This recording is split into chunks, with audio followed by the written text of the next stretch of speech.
Hello guys, welcome back to your YouTube channel are you genius. Are you genius में आपका स्वागत है। दोस्तों, आज इन वीडियो के माध्यम से हम कंप्लीट जियोग्राफी कवर करेंगे। ये वीडियो का पार्ट 1 होगा जिसमें हम 1 to 50 क्वेश्चन कवर करेंगे, और इसी तरह हम वीडियो का पार्ट 2 लेकर आएंगे जिसमें हम 50 to 100 क्वेश्चन कवर करेंगे।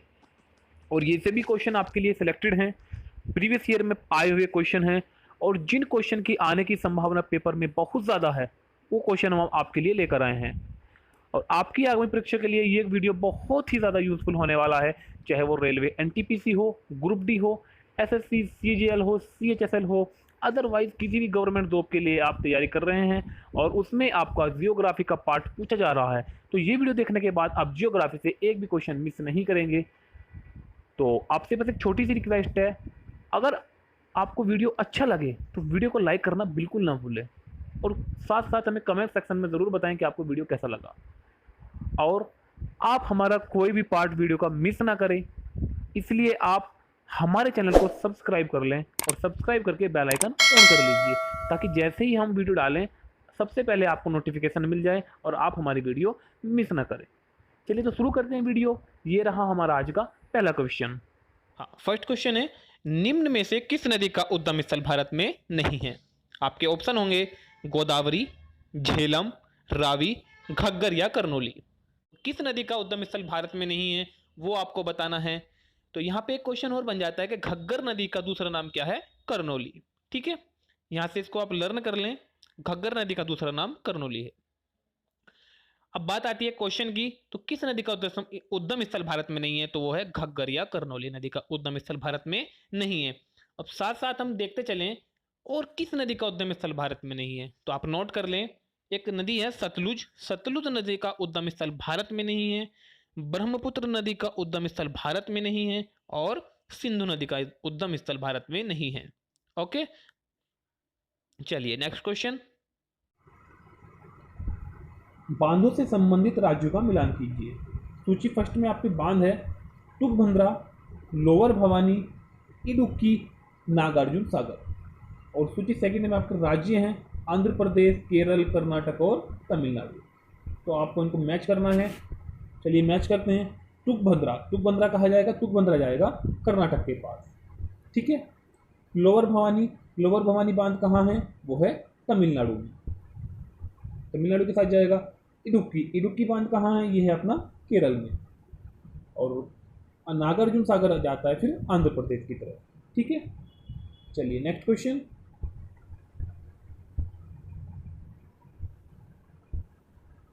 दो 2011 की जनगणना के अनुसार भारत में पुरुष साक्षरता की दर कितनी है? ऑप्शन होंगे 82.14%, 36.13%, 75% या फिर 80%। तो करेक्ट आंसर होगा 82.14%, माने option is the correct answer. चलिए नेक्स्ट क्वेश्चन। ये सॉरी यहाँ पे किसी नहीं, किस है। किस क्षेत्र की सीमा मिजोरम से नहीं लगती? आपके ऑप्शन होंगे नागालैंड, म्यांमार, असम और त्रिपुरा। आपको बताना है किस क्षेत्र की सीमा मिजोरम से नहीं लगती, तो करेक्ट आंसर होगा नागालैंड। नागालैंड क्षेत्र की जो सीमा है वो मिजोरम से नहीं लगती, म्यांमार, असम और त्रिपुरा इन तीनों की लगती है। ठीक है, चलिए नेक्स्ट क्वेश्चन।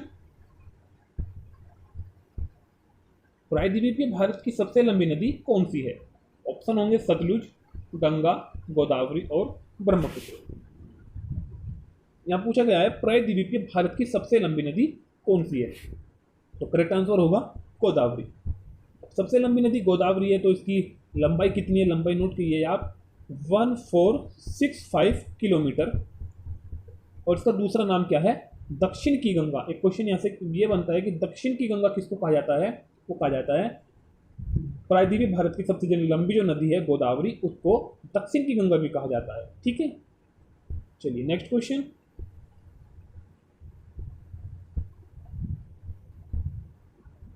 दो 2011 की जनगणना के अनुसार किस राज्य की साक्षरता दर सबसे कम है? उत्तर प्रदेश, बिहार, महाराष्ट्र या फिर जम्मू कश्मीर। तो 2011 में जो जनगणना हुई उसके अनुसार किस राज्य की साक्षरता दर सबसे कम है? तो करेक्ट आंसर होगा Bihar. Option B is the correct answer. चलिए नेक्स्ट क्वेश्चन।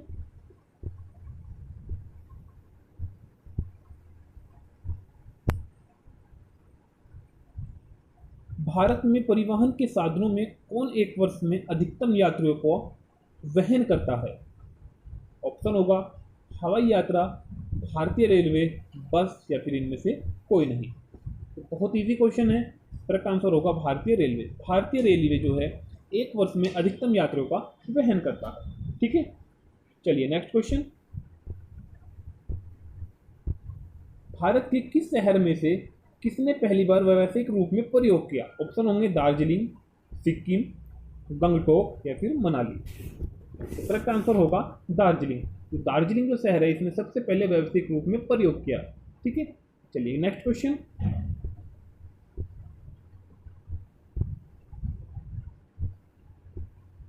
रावी नदी पर बना उच्चतम बहुउद्देशीय बांध कौन सा है? रावी नदी पर बना उच्चतम बहुउद्देशीय बांध कौन सा है? आपके ऑप्शन होंगे हीराकुंड बांध, लोअर भवानी बांध, रणजीत सागर बांध या फिर इदुक्की बांध। तो रावी नदी पर जो बना उच्चतम बहुउद्देशीय बांध है उसका नाम है रणजीत सागर बांध। Option C is the correct answer. Ranjit Sagar बांध का दूसरा नाम क्या है? तेन बांध। नोट करें आप, रणजीत सागर का दूसरा नाम क्या है? तेन बांध। और ये कहाँ स्थित है? जम्मू कश्मीर में। चलिए, जम्मू कश्मीर और पंजाब में। Next question.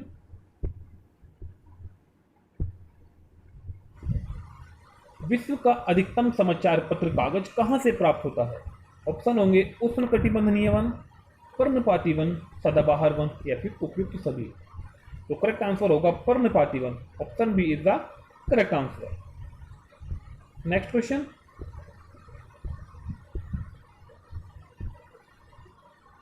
किस राज्य को भारत का बाघ वाला राज्य कहा जाता है? ऑप्शन होंगे गुजरात, मध्य प्रदेश, असम या फिर हिमाचल प्रदेश। तो किस राज्य को भारत का बाघ वाला राज्य कहा जाता है? वो कहा जाता है मध्य प्रदेश को। ठीक है, एमपी को। एमपी को जो है भारत का बाघ वाला राज्य कहा जाता है। और अगर पूछा जाए सबसे ज़्यादा बाघ वाला राज्य कौन सा है, जिस राज्य में सबसे ज़्यादा बाघ है वो है कर्नाटक। ठीक है, भारत का जो बाघ वाला राज्य कहा जाता है वो कहा जाता है एमपी को, और जिस राज्य में सबसे अधिक बाघ है वो है कर्नाटक में। ठीक है, याद रखें। Next question. कौन सा एकीकृत iron installation steel authority of India limited SAIL के प्रबंधन के अंतर्गत नहीं आता? ठीक है, भिलाई, दुर्गापुर, राउरकेला, जमशेदपुर, इनमें से कौन सा SAIL प्रबंधन के अंतर्गत नहीं आता? SAIL का पूरा नाम होता है installation steel authority of India. ठीक है, कौन सा नहीं आता इसके अंतर्गत? तो करेक्ट आंसर होगा जमशेदपुर। जमशेदपुर SAIL के अंतर्गत नहीं आता। तो फिर ये किसके अंतर्गत आता है? जमशेदपुर। जमशेदपुर आता है टिस्को के अंतर्गत, TISCO, और इसकी स्थापना हुई थी 1907 में, और ये एक प्राइवेट सेक्टर है। ठीक है, चलिए नेक्स्ट क्वेश्चन।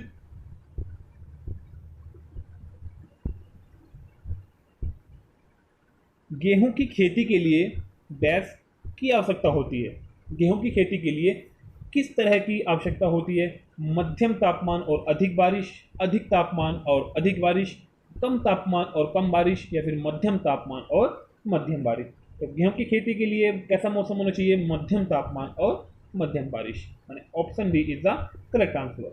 Next question. अनुसूचित जाति की अधिकतम जनसंख्या किस क्षेत्र में है? अनुसूचित जाति की जो अधिकतम जनसंख्या है वो किस क्षेत्र में? ऑप्शन होंगे सिंधु गंगा के मैदान, पश्चिम बंगाल, असम, इनमें से कोई नहीं। तो करेक्ट आंसर होगा सिंधु गंगा के मैदान। सिंधु गंगा के मैदान यहाँ पे जो है अनुसूचित जाति की अधिकतम जनसंख्या है। Next question. हीराकुंड बांध किस नदी पर बनाया गया है? ऑप्शन होंगे महानदी, तुंगभद्रा, नागार्जुन सागर या फिर इदुक्की। तो हीराकुंड बांध जो बनाया गया है वो बनाया गया है महानदी पर। Option A is the correct answer. Next question.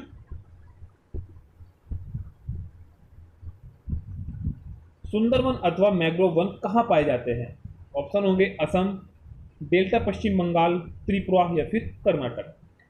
Sundarban अथवा मैंग्रोव वन जो पाए जाते हैं वो पाए जाते हैं डेल्टा पश्चिम बंगाल में। Option B is the correct answer. और इसके साथ साथ एक इंपॉर्टेंट फैक्ट मैं आपको बता दूं, सबसे बड़ा डेल्टा है और ये गंगा व ब्रह्मपुत्र नदी बनाती है। ठीक है, ये जो डेल्टा पश्चिम बंगाल है ये सबसे बड़ा डेल्टा है और ये गंगा व ब्रह्मपुत्र नदी बनाती है। ठीक है, चलिए नेक्स्ट क्वेश्चन।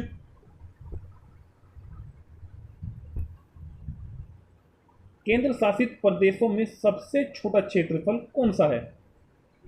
केंद्र शासित जो प्रदेश हैं उनमें सबसे छोटा क्षेत्रफल किस प्रदेश का है? चंडीगढ़, अंडमान और निकोबार, लक्षद्वीप या इनमें से कोई नहीं। तो करेक्ट आंसर होगा लक्षद्वीप। ठीक है, सबसे छोटा क्षेत्रफल जो है केंद्र शासित प्रदेश में वो है लक्षद्वीप का। कितना एरिया है? 32.69 किलोमीटर स्क्वायर। ठीक है, चलिए नेक्स्ट क्वेश्चन।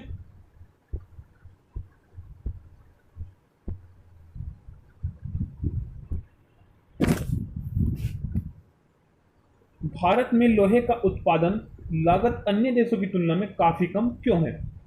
क्यों है? लौह अयस्क बाहर से लाए जाते हैं, कोयले का उत्पादन भारतीय क्षेत्र में होता है, कोयला और लौह अयस्क एक क्षेत्र में पाए जाते हैं, भारतीय क्षेत्र में लोहे की खपत कम होती है। तो क्या कारण है? कारण जो है बहुत साफ है, कोयला और लौह अयस्क एक ही क्षेत्र में पाए जाते हैं। कोयला और लौह अयस्क एक ही क्षेत्र में पाए जाते हैं। Option C is the correct answer. ठीक है, चलिए नेक्स्ट क्वेश्चन की तरफ बढ़ते हैं। ये रहा नेक्स्ट क्वेश्चन। भारत की सबसे बेशकीमती चाय कहाँ उगाई जाती है? ऑप्शन होंगे असम, दार्जिलिंग, जम्मू कश्मीर या फिर कर्नाटक। तो भारत की जो सबसे बेशकीमती चाय उगाई जाती है वो उगाई जाती है दार्जिलिंग में। यानी option B is the correct answer. और उसके साथ एक इंपॉर्टेंट फैक्ट मैं आपको बता दूं, दार्जिलिंग की चाय पहला उत्पाद है जिसे जीआई टैग मिला। ठीक है, जिसे जीआई टैग मिला, दार्जिलिंग की चाय को जीआई टैग मिला सबसे पहले। ठीक है, चलिए करेक्ट आंसर जो है इसका ऑप्शन बी है। Next question. भारतीय पेट्रोलियम संस्थान कहाँ स्थित है? आपके ऑप्शन होंगे नई दिल्ली, चंडीगढ़, देहरादून या फिर मध्य प्रदेश। तो भारतीय पेट्रोलियम संस्थान जो स्थित है वो है देहरादून, उत्तराखंड में। ओके, चलिए नेक्स्ट क्वेश्चन।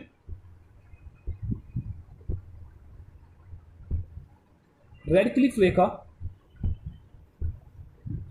रेखा किन देशों के बीच की सीमा रेखा है?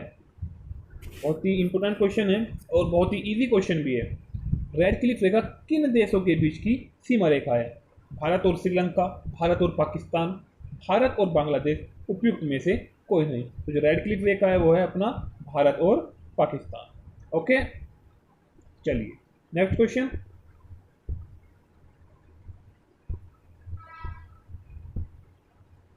भारत की सबसे महत्वपूर्ण यूरेनियम खदान किस स्थान पर स्थित है? ऑप्शन होंगे मध्य प्रदेश, केरल, झारखंड या फिर तमिलनाडु। भारत की सबसे महत्वपूर्ण यूरेनियम खदान जो स्थित है वो है झारखंड में। यानी option C is the correct answer. याद रखें झारखंड के कहाँ स्थित है, झारखंड के किस शहर में स्थित है? तो झारखंड में एक स्थान का नाम है जाडूगुड़ा। ठीक है, जाडूगुड़ा तो झारखंड में स्थित है। ओके, आपके लिए क्वेश्चन और उसका आंसर आपको कमेंट बॉक्स में बताना है। हमारे भारत में जो सेंटर में राज्य आता है उस राज्य का नाम क्या है? ओके, इसका आंसर आपको कमेंट सेक्शन में बताना है। चलिए नेक्स्ट क्वेश्चन की तरफ बढ़ते हैं। बंगाल का शोक किस नदी को कहा जाता है? ऑप्शन होंगे दामोदर नदी, कोसी नदी, बेंगवी नदी या फिर इनमें से कोई नहीं। तो बंगाल का जो शोक कहा जाता है वो कहा जाता है दामोदर नदी को। Option A is the correct answer. अब दामोदर नदी को बंगाल का शोक क्यों कहा जाता है? क्योंकि अक्सर यह बंगाल में जाके बाढ़ का कारण बनती है, इसलिए इसको बंगाल का शोक कहा जाता है। अब दामोदर नदी को तो बंगाल का शोक कहा जाता है, तो फिर कोसी नदी को कहाँ का शोक कहा जाता है? तो जो कोसी नदी है उसको कहा जाता है बिहार का शोक। याद रखें, बिहार का शोक किसको कहा जाता है? कोसी नदी को। बात आती है बेंगवी नदी की। बेंगवी नदी को कहाँ का शोक कहा जाता है? बेंगवी नदी को कहा जाता है चाइना का शोक। ठीक है, चाइना का शोक। ओके, चलिए नेक्स्ट क्वेश्चन।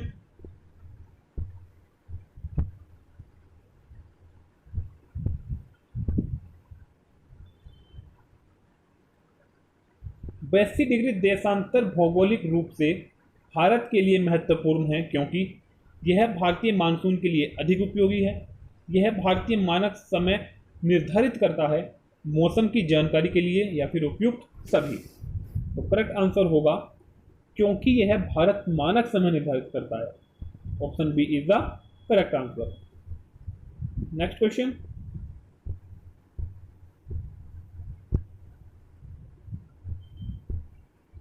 लिंग अनुपात डैश महिला की संख्या को दर्शाता है, प्रति 100 पुरुष, प्रति 1000 पुरुष, प्रति 10 पुरुष, उपयुक्त में से कोई नहीं। तो लिंग अनुपात जो दर्शाता है वो दर्शाता है प्रति 1000 पुरुष। प्रति 1000 पुरुष पर कितनी महिलाएं हैं ये लिंग अनुपात दर्शाता है। ठीक है, चलिए नेक्स्ट क्वेश्चन,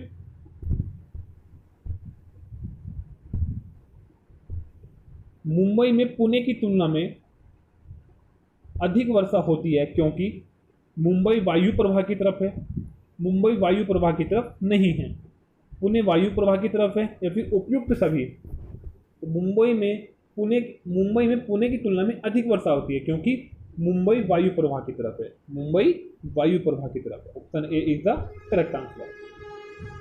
नेक्स्ट क्वेश्चन, कौन सा देश अंडमान द्वीपों के सबसे नजदीक है? ऑप्शन होगा श्रीलंका, म्यांमार, इंडोनेशिया या फिर पाकिस्तान। तो कौन सा देश है जो अंडमान द्वीपों के सबसे नजदीक है? करेक्ट आंसर होगा म्यांमार।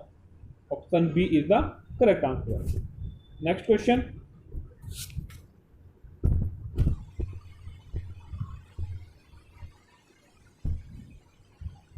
सबसे ज्यादा टाइगर वाला राज्य कौन सा है? ऑप्शन होंगे कर्नाटक, मध्य प्रदेश, तमिलनाडु या फिर बिहार। जो सबसे ज्यादा टाइगर वाला राज्य है, पीछे हमने बात की कि सबसे ज्यादा टाइगर वाला जो राज्य है, बाघ वाला जो राज्य है सबसे ज्यादा, वो कौन सा है? वो है कर्नाटक। ठीक है, next question,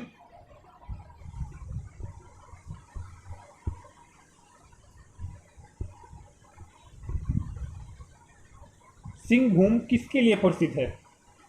iron Jharkhand, sulphur Kerala, fibre Uttar Pradesh, silver Karnataka. Singhbhum किसके लिए प्रसिद्ध है? तो सिंहभूम प्रसिद्ध है वो है आयरन झारखंड। ठीक है, नेक्स्ट क्वेश्चन,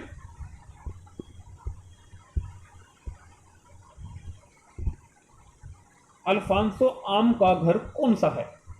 अल्फांसो आम का कौन सा है घर कौन सा है? रत्नागिरी महाराष्ट्र, उत्तर प्रदेश, झारखंड या फिर उत्तराखंड।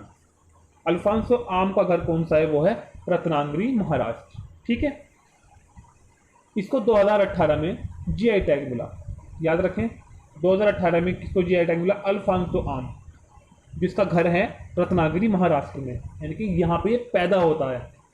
इसको जीआई टैग मिला 2018 में। ओके, नेक्स्ट क्वेश्चन,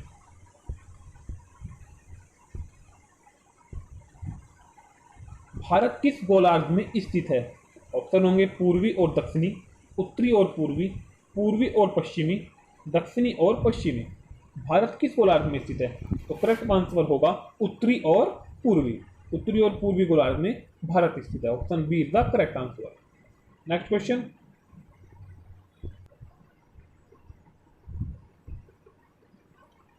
भारत के निम्न राज्यों केंद्र शासित प्रदेशों में से किसने 2011 की जनगणना में जनसंख्या का सबसे कम घनत्व दर्ज किया? ऑप्शन होंगे हिमाचल प्रदेश, उत्तर प्रदेश, अरुणाचल प्रदेश या फिर मध्य प्रदेश। तो भारत के निम्न राज्यों केंद्र शासित प्रदेशों में से जिसने 2011 की जनगणना में जनसंख्या का सबसे कम घनत्व दर्ज किया है वो है अपना अरुणाचल प्रदेश। ठीक है, नेक्स्ट क्वेश्चन,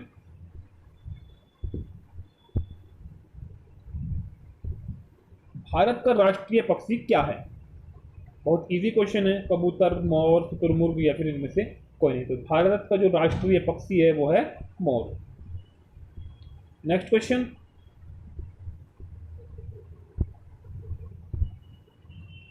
भारत में स्थापित पहला राष्ट्रीय उद्यान कौन सा है?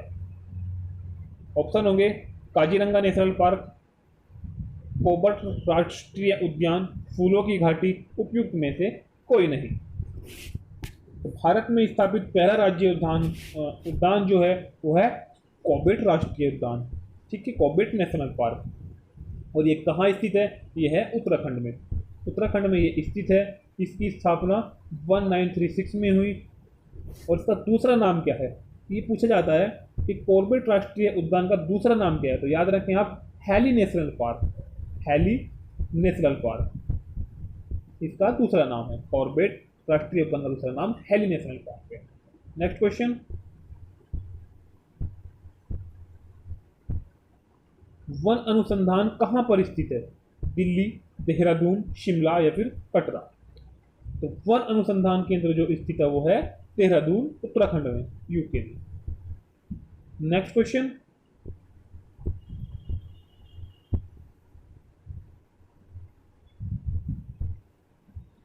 किस राज्य केंद्र शासित राज्य में से कोई आदिवासी समुदाय नहीं है? ऑप्शन होंगे चंडीगढ़, दिल्ली, बिहार या फिर राजस्थान। करेक्ट आंसर होगा दिल्ली। दिल्ली में कोई आदिवासी समुदाय नहीं है। नेक्स्ट क्वेश्चन,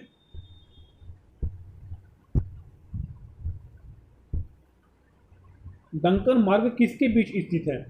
ऑप्शन होंगे पूर्व और छोटे अंडमान, दक्षिण और छोटे बड़े अंडमान, सॉरी दक्षिण और बड़े अंडमान, दक्षिण और छोटे अंडमान उपयुक्त में से कोई नहीं। तो डंकन मार्ग जो स्थित है वो है दक्षिण और छोटे अंडमान, दक्षिण और छोटे Andaman. Option C is the correct answer. Next question,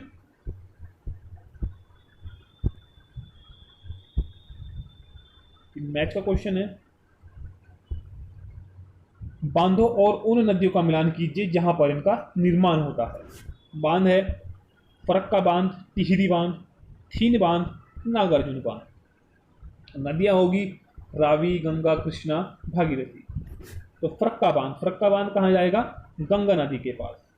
ठीक है। टिहरी बांध कहाँ जाएगा? भागीरथी नदी के पास। फिर आता है थीन बांध कहाँ जाएगा? रावी नदी के पास। और नागार्जुन बांध जाएगा कृष्णा नदी के पास। ओके, चलिए नेक्स्ट क्वेश्चन,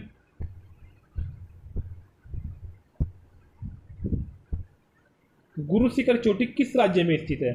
ऑप्शन होंगे पंजाब, राजस्थान, हरियाणा या फिर केरल। तो गुरु शिखर चोटी जो स्थित है वो है Rajasthan. Option B is the correct answer. Next question,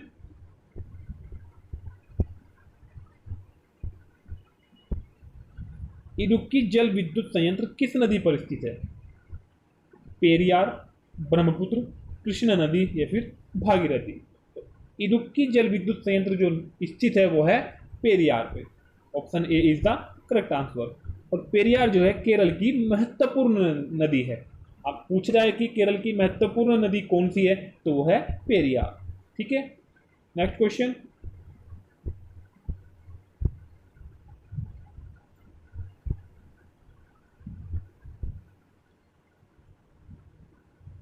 किस राज्य में जनगणना 2011 के अनुसार भारत में बाल लिंगानुपात सबसे कम है?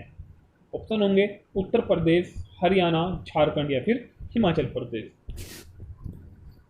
तो हरियाणा में, ऑप्शन बी, हरियाणा में जनसंख्या 2011 के अनुसार भारत में लिंगानुपात सबसे कम है। Option B is the correct answer. Next question,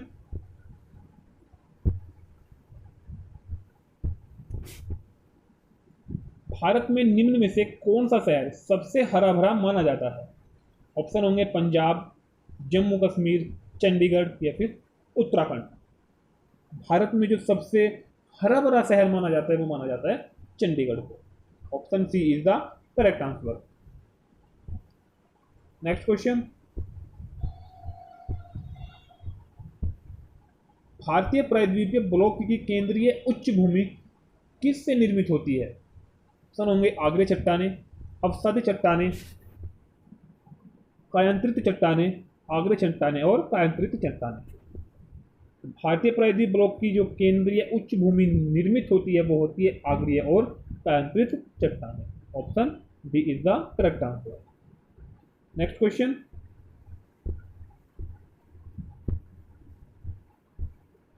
Bharat में पहला कॉटन मिल कहाँ स्थापित किया गया था?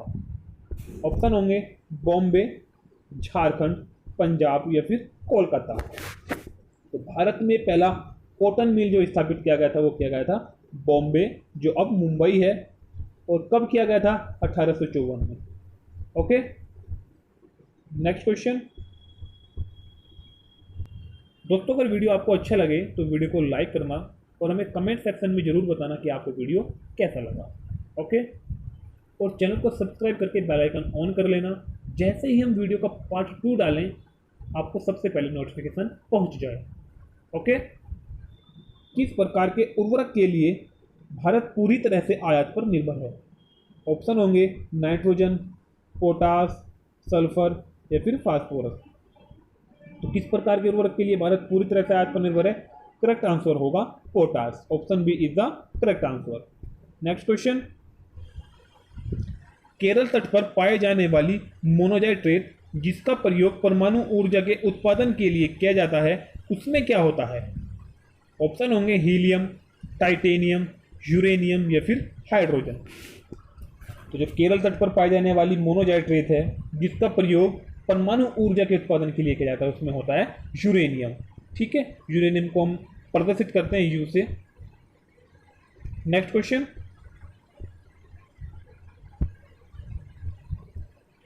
दिल्ली में सर्दियों में किस वजह से बारिश होती है? ऑप्शन होंगे प्रदूषण के कारण, उत्तरी विक्षोभ के कारण, पश्चिमी विक्षोभ के कारण या फिर कार्बन की अधिक मात्रा के कारण। दिल्ली में जो सर्दियों में अधिक वर्षा का कारण बनता है वो बनता है पश्चिमी विक्षोभ के कारण। Option C is the correct answer. Next question. Himalaya पर 3600 मीटर से अधिक की ऊंचाई पर पाई जाने वाली वनस्पति है अल्पाइन तृणभूमि, सी बकथॉर्न, हिमालयन बेरी या फिर इनमें से कोई नहीं। तो करेक्ट आंसर होगा अल्पाइन तृणभूमि। Option A is the correct answer. Next question. जून के महीने में मानसून किस जगह बारिश लाता है? ऑप्शन होंगे केरल, तमिलनाडु, उपयुक्त दोनों, उपयुक्त में से कोई नहीं। तो जून के महीने में जो मानसून बारिश लाता है वो लाता है केरल और तमिलनाडु। केरल और Tamil Nadu. Option C is the correct answer, उपयुक्त दोनों। Next question. पश्चिमी तट के उत्तरी भागों को किस नाम से जाना जाता है? ऑप्शन होंगे शिव समुद्रम, डिगबोई, कोंकण तट, उपयुक्त में से कोई नहीं। तो पश्चिमी तट के उत्तरी भाग को जो जाना जाता है वो जाना जाता है कोंकण तट के नाम से। ठीक है, कोंकण तट क्या है? गोवा की भाषा है कोंकण। गोवा की जो लैंग्वेज है वो है कोंकण, और कोंकण है इसका नाम पड़ गया फिर कोंकण तट। ठीक है, थैंक्स फॉर वॉचिंग। मिलते हैं पार्ट 2 में बहुत जल्द। अगर आपने चैनल को सब्सक्राइब नहीं किया तो चैनल को सब्सक्राइब करके बेल आइकन ऑन कर लेना, और अगर वीडियो अच्छे लगे तो वीडियो को लाइक कर